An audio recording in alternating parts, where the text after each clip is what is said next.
Over the past 4,000 years, some 34 bloody conflicts have occurred near the city of Megiddo and all along the fertile fields of the Jezreel Valley. Great kings and leaders of the Bible, and even the 18th century Napoleon Bonaparte, all saw Megiddo as an important military objective. But why? Why was Megiddo so important?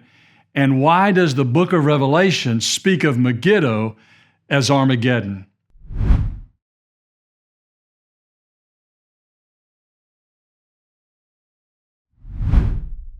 Megiddo is known by many names, but none more popular than the name Armageddon found in the book of Revelation.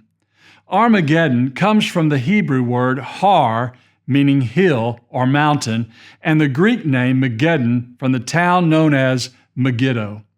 Armageddon, or the hill of Megiddo, is literally situated on a hill or artificial mound called a tell, and is located on the eastern side of the Carmel mountain range, approximately 15 miles east of the Mediterranean.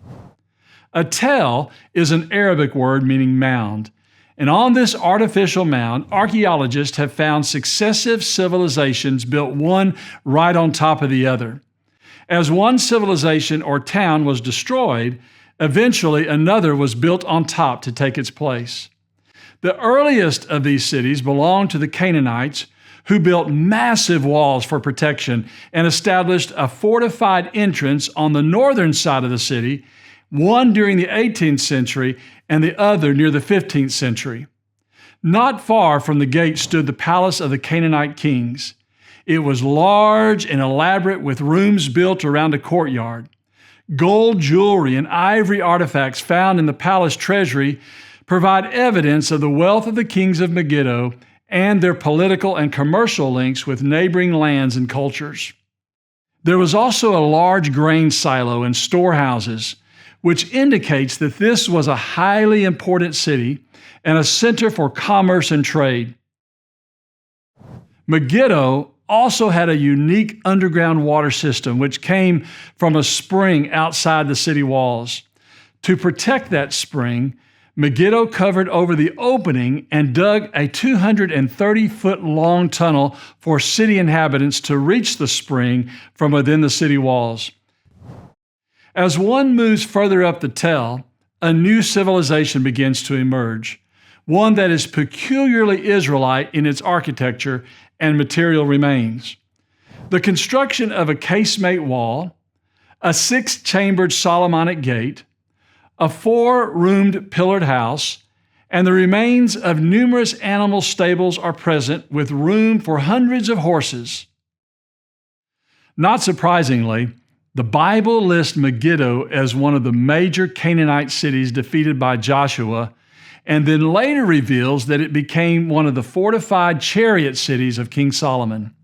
All of these discoveries reveal a level of sophistication and complexity associated with a grand city of enormous importance, but equally important, and why the city grew to such significance, has to do with where it was located and what it came to represent because of its location.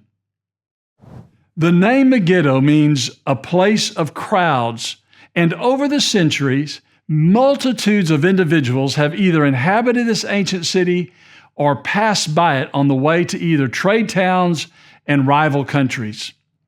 In Bible times, the kingdoms of Israel and Judah often found themselves wedged between the powerful empires of the Mesopotamia to the north and Egypt to the south.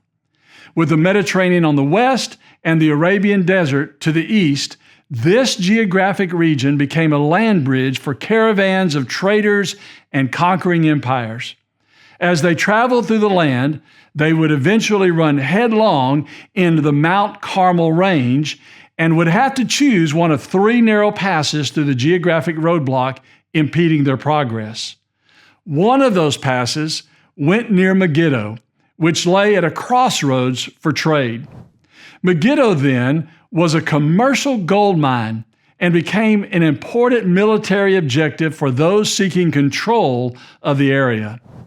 King Saul, Solomon, Ahaziah, Josiah, The Egyptian Pharaoh Necho, Tiglath-Pileser III of Assyria, and even Napoleon Bonaparte all understood the importance of capturing this important city and the valley below.